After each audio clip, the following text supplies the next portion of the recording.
J'ai entrepris sur Radio Comics de vous lister les 100 meilleurs comics de l'histoire, les 100 comics qu'il faut avoir lus, les 100 comics qu'il faut avoir dans sa bibliothèque pour avoir la plus belle culture générale des comics et surtout pour prendre un maximum de plaisir. 100 comics triés sur le volet, 100 comics qui selon moi font ce qu'on pourrait appeler une sorte de bibliothèque idéal. Nous allons parler de Batman aujourd'hui puisque Batman compte de très nombreux récits cultes. On en a déjà parcouru quelques-uns et on va continuer à le faire dans les prochaines émissions. Aujourd'hui, nous allons parler d'un récit que j'ai adoré et que j'ai découvert sur le tard. Il s'appelle Batman, créature de la nuit. C'est signé Kurt Busiek et John Paul Leon.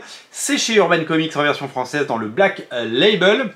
C'est une histoire complète, c'est un récit complet avec un début, un milieu et une fin. Et c'est une énorme claque à tout point de vue. Kurt Busiek, vous le connaissez, c'est le scénariste des Avengers de George Pérez, du crossover Avengers JLA. C'est le scénariste de Astro City, de Arrow Smith avec Carlos Pacheco. Il a également fait du Conan avec Cary Nord. Il a fait du Avengers Forever avec Carlos Pacheco toujours. Il a fait du Superman avec Carlos Pacheco.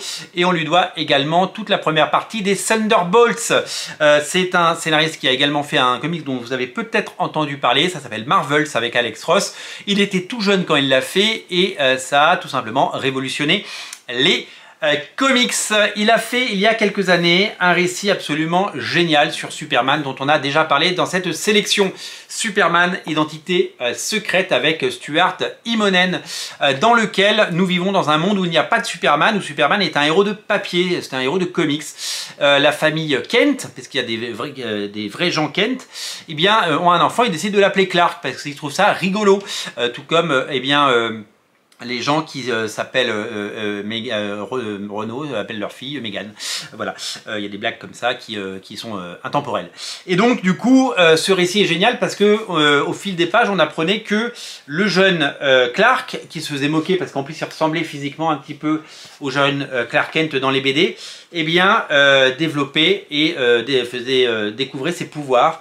Et donc la réalité a rattrapé la fiction. Donc le côté méta du truc était vraiment génial. Moi, ça fait partie des meilleurs comics de ma vie. C'est la meilleure histoire de Superman jamais écrite. Elle est signée par Kurt Busiek, un auteur qu'on adore, un auteur génial qui aime les comics, qui aime les super-héros et qui a pour but de nous raconter les meilleures histoires possibles et avec talent, avec brio et avec beaucoup d'imagination à chaque fois. Donc Kurt Busiek, c'est vraiment un auteur majeur et là il a vraiment écrit son chef-d'œuvre sur Superman. Pourquoi j'ai découvert Batman, créature de la nuit bien après? D'abord c'est parce que j'étais complètement passé à côté de sa sortie. Et ça a été réalisé quelques années après Superman Secret Identité. Et je suis passé complètement à côté parce que pendant un temps, j'ai peut-être oublié le génie et le talent de Kurt Busiek. Et en tout cas, je ne me suis pas souvenu que tout ce qu'il faisait, c'était bien. Et je me suis peut-être éloigné à tort de cet auteur qui mérite d'être découvert à tous les âges et à toutes les époques. Et puis quand j'ai appris l'existence de ce titre, quand il est sorti dans la collection Black Label, il y a quelques années chez Urban Comics, j'ai pas plongé dedans tout de suite. Et je vais vous dire un truc, je l'ai d'abord ignoré, ensuite je l'ai acheté, et ensuite il est resté des mois sur ma table de chevet parce que tout simplement je ne trouvais pas le déclic ou l'envie peut-être de le lire. Pourquoi je n'avais pas cette envie? Tout simplement parce que j'avais l'impression qu'il avait repris la même formule, et c'est vrai qu'il reprend la même formule de base. C'est un monde où Bruce Wayne existe, mais Batman n'existe pas. Par contre, il y a une créature de la nuit qui existe et qui hante Gotham City. Je vais vous montrer un peu de pages pendant qu'on se parle, parce que c'est assez magnifique, et on parlera tout à l'heure de John Paul Leon, qui est un auteur absolument magnifique, et un auteur qu'on adore et qui nous manque, parce qu'il nous a malheureusement quitté, et là-dessus, il est impeccable, et c'est un chef-d'œuvre à tout point de vue.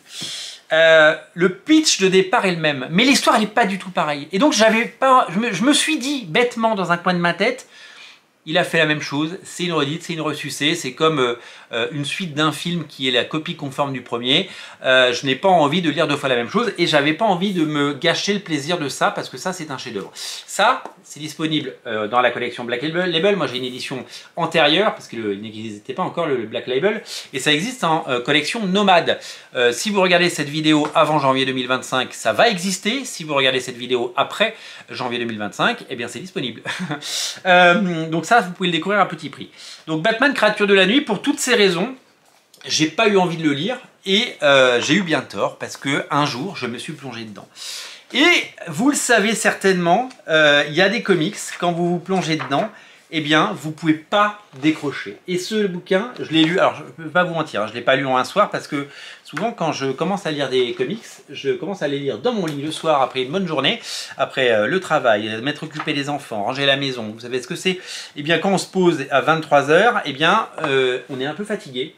Et on s'endort après quelques pages. Et donc je l'ai lu en 2 soirs maximum, hein, parce que vraiment j'avais du mal à décrocher tellement c'était super chouette. C'est brillant, c'est magnifique, c'est bien écrit, c'est absolument génial.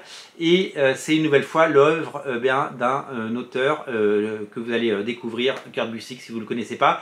Il a transposé l'histoire de Batman, non pas à Gotham mais à Boston.